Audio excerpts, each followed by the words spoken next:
Yeah.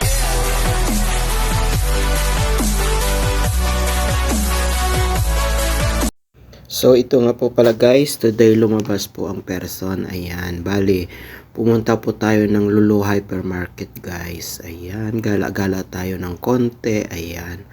At saka ng grocery na rin po ako pala dyan guys. Bali bumili lang ako ng stock kong isda para po sa pang 1 week na ano guys, na konsumo. Ayan, bali umakyat po pala ako sa second floor. Ayan guys, sa second floor na po bali ako niyan.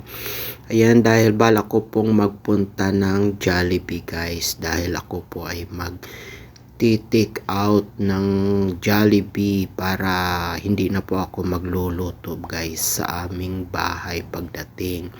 So bali ayan nga po pala guys ang Jollibee. Ayan, bali sa loob po yan ng hypermarket guys.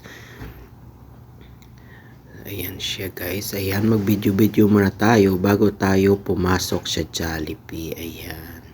So ayan, medyo maraming tao sa loob guys.